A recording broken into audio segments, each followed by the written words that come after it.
بسم اللہ الرحمن الرحیم اللہم صلی علی سیدنا و حبیبنا و نبینا و مولانا محمد مبارک وسلم۔ معزز ناظرین، السلام علیکم ورحمۃ اللہ وبرکاتہ۔ قرآن مجید فرقان حمید کے سلسلہ وار گفتگو میں سورہ فاتحہ شریف کی آیہ کریمہ نمبر 5 کو ہم نے آپ کے سامنے جو پیش کیا، جس میں رب ذوالجلال جل وعلا نے اپنی بارگاہ سے ہمیں صراط مستقیم کی طرف ہدایت مانگنے کی تعلیم فرمائی۔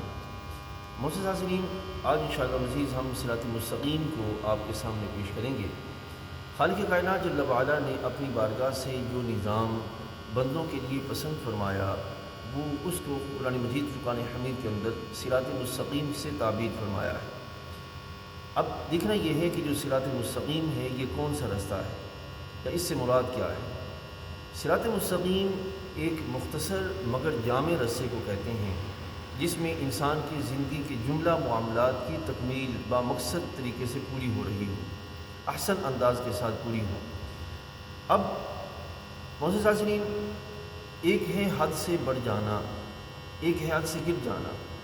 تو صراط مستقیم ایک ایسا رستہ ہے جس میں خالق کائنات جل وعلا نے حدود میں رہ کر جامع انداز کے ساتھ جو ہے وہ معتدل طریقے سے اپنے نظام کو پورا کرنے کا جو طریقہ ہے خالق کائنات جل وعلا نے وہ ہمیں عطا فرمایا ہے۔ اب انسان کی زندگی کے اندر 3 بنیادی چیزیں ہوتی ہیں جن کی تکمیل کا انسان کو جو ہے وہ سلسلہ کرنا ہوتا ہے۔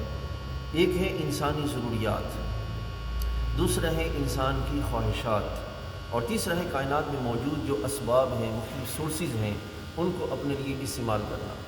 رب ذوالجلال جل وعلا نے قرآن مجید فرقان حمید میں اور حدیث رسول علیہ الصلوۃ والسلام کے ذریعے ہمیں جو نظام بصورت اسلام عطا فرمایا، اس میں خالق کائنات نے ضروریات کی تکمیل کا بھی سامان رکھا، اور خواہشات کے جائز طریقے سے اور جائز خواہشات کی جو ہے وہ تکمیل کا نظام بھی خالق کائنات جل وعلا نے عطا فرمایا۔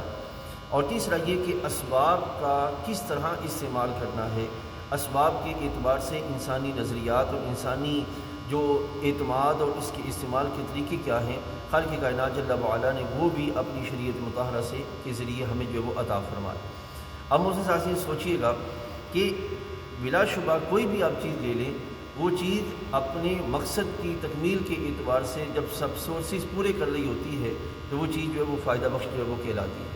اسی طریقے سے اسلام رب تعالیٰ جل وعلا نے ہمیں جو بطور نظام عطا فرمایا ہے، یہ انسان کی زندگی کے جملہ مقاصد کی تکمیل بھی کرتا ہے، اور اس کے ذریعے انسان اپنی زندگی کو دنیا کے لحاظ سے اور آخرت کے اعتبار سے بہترین طریقے سے گزارنے کا سلسلہ بھی کر سکتا ہے۔ اس واسطے ایک جامع پلان، جامع منصوبہ جو انسانی زندگی کے اعتبار سے رب تعالیٰ جل وعلا نے ہمیں اپنی بارگاہ سے عطا فرمایا ہے، اس جامع پلان اور جامع منصوبے کو کیا کہتے ہیں؟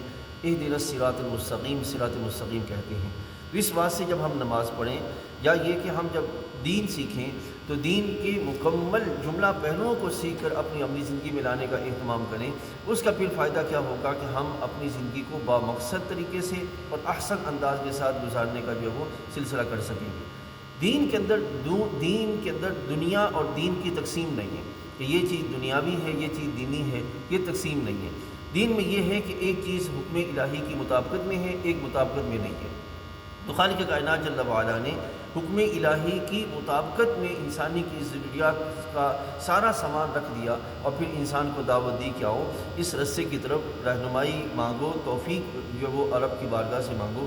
اس کا پھر نتیجہ کیا نکلے گا؟ اللہ تعالیٰ نے عزت دنیا میں بھی عزتوں سے نوازے گا، اور آخرت میں بھی شرف کے پہلو جو ہے وہ عطا فرمائے گا۔ السلام علیکم ورحمۃ اللہ وبرکاتہ۔